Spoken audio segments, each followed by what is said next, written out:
poslanski skupini in tudi v naših strokovnih odborih smo šli skozi ta zakon, ki je v javni razpravi. In prvo ugotovitev, ki jo lahko pri tem damo, je to, da gre v bistvu za nov davčni primež v Republiki Sloveniji. V preteklosti smo vse skozi govorili, da je uvedba zakona o davku na nepremičnine predvsem pretvorba že sedanjih dajatev, kjer je ključna dajatev plačilo nadomestila za uporabo stavbnih zemljišč. Kot pa vidimo, je ta davek, kjer se bo na dosedanjih približno 200 milijonov evrov sredstev, koliko se jih zbere na leto na lokalnem nivoju, kjer zbirajo občine, zbralo še dodatnih 240 milijonov za državni proračun in na drugi strani je tudi projekcija, da se zbere še dodatnih 40 milijonov za občine.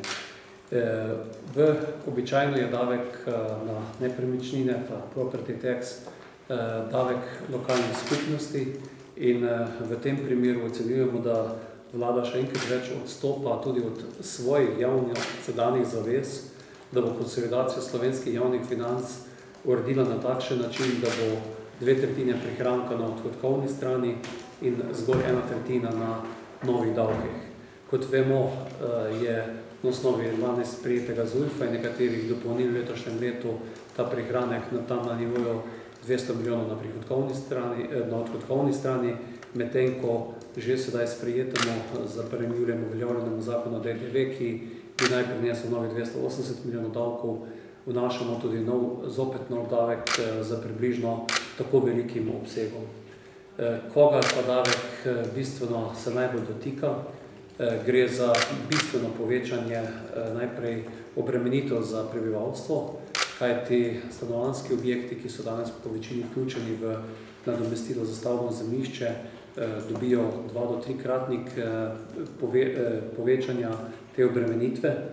V tem mislim, da nismo vzeli v obzir, da se je v Sloveniji v preteklosti, da so ljudje se odrekali s drugim stvarem in zgradili in kupovali lastniška stanovanja, da imamo za razliko od držav, ki so tudi kot primerjava dane celo vrsto držav z bistveno manjšim lastniškim deležem in med slovenskim prebivalstvom, če gledamo zelo pozorno, bo nastal zelo velik problem pri tako povečanih dajatvah za njihove nepremičnine pri ravno najbolj občutljivem sloju. V prvi vrsti zagotovo upokojenci, ki so v 70-ih, 80-ih letih se odrekali svojih drugih stvari in gradili ta svoj stanovanjski fond in danes z relativno nizkimi pokojninami bodo zelo težko kos temu davčnemu primežu.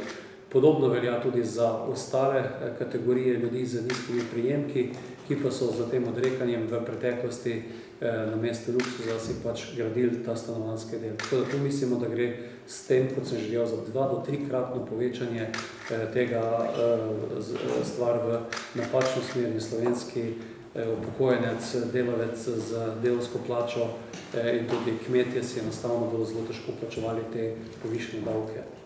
Druga stvar, ki bode v oči, gre za zelo visoko odmero davka tudi sedaj za gospodarstvo.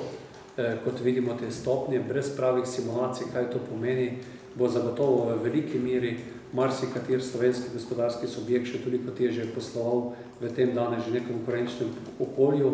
Po drugi strani pa tudi zagotovo odbijamo še slehernega tujega investitorja v naš prostor z takšnim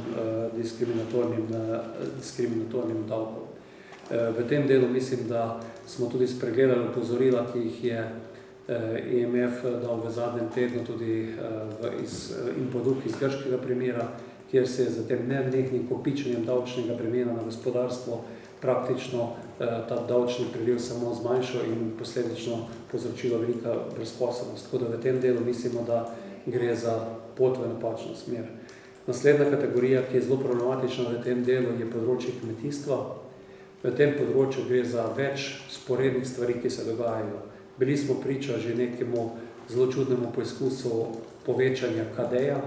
Ne vemo še epiloga te zgodbe, čakamo na odgovore, tudi minister smo pozvali, da dobimo zdaj nove izračune in ko še ta saga ni končana, že sledijo povsem novi davki v kmetijstvo. Doslej je bil KD tisti, ki je bil davčno osnovno kmetijstvo, ostaja povečan v prihodnje, povsem nove kategorije pa so davek na kmetijska zemljišča, davek na gozdove in tudi davek na vso gospodarska poslopja, znotraj katerih se odvija kmetijska dejavnost.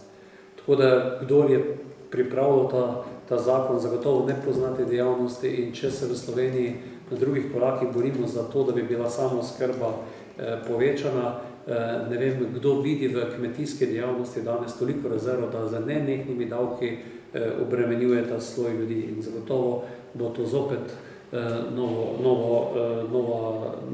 nov zelo nezavedljiv položaj nosilcev kmetijske dejavnosti in pa tudi posledično opuščanje te dejavnosti. Naslednji segment, ki mislimo, da je tudi zelo problematičen in se povsem na novo zopet uveljavlja, so vsi kulturni spomeniki, bodisi so to sakralni, bodisi to posvetni. Vsi kulturni spomeniki so bili v preteklosti, kot vemo, slabo vzdrževani. Veliko je bilo zelo malo sistemske pomoči, kjer je bilo, ali so to občine delovale, ali so na drugi strani ljudje zbirali prispevke in iz tega to so posem zopet nove obdavčitve na tem področju. Z naše strani, če strnem sedaj, kaj smo pravzaprav pričakovali od novega zakona, pričakovali smo v prvi vrsti prevedbo nadomestila za stavbno zemljišče v nepremičninski davek tudi v obsegu, ne da je to skoraj 2,5-kratnik danes zbranih teh nepremičninskih davkov. Potem enkrat več smo pričakovali, da se ne bo dogajalo to, da na nek posreden način država predpiše občinam, koliko davka naj zbere sedaj za državo. Mislim, da gre tudi za en perfiden način ukinjanja oziroma postavljanja občin v nezavidljiv položaj, kajti te davčne evidence in vse skupaj bodo se morali odvijati na lokalnem nivoju. In namesto, da bi se v državi ukvarjali s tem, kako bi prenašali pristojnosti na državo, na občine, naredili občine bolj suverene, gremo zdaj za takšnim preizkusom, da bodo občine morale zbrati skoraj 300 milijonov evrov davka za državni nivo in krpati proračunsko luknjo, hkrati pa to obremeniti lastno gospodarstvo in pa prebivalstvo. Tako da, kot sem že dejal, pričakovali smo pretvorbo po znesku nekaj dosti povečanja, priložnosti, ki jih pa vidimo in bi bilo prav, da bi jih pa takšna sprememba dala, je pa povečan davčni primež na prazna stanovanja, prav tako na nezazidana stavbna zemljišča, ki še niso v celoti obdavčena, kakor tudi da novo davščina na zaraščena kmetijska zemljišča. Tako da v osnovi mislim, da bo v javni razpravi potrebno zelo temeljito pregledati ta zakon in verjamem, da bo potrebno v luči zaščite tako prebivalstva, gospodarstva, kmetijstva in vseh teh, ki bi bili s tem zakonom, po mojem prepričanju, bistveno preveč obremenjeni te spremembe doseči. Vlada pa po drugi strani pričakujemo od nje, da pokaže paket, kje bo sedaj tisti druga etapa krčenja odhodkovne strani, ki je bila tudi pri sprejemanju zakona o izvrševanju proračuna navedena in od tega očitno ni nič, ampak je še enkrat več enostavno je samo povečevati davke. Hvala lepa.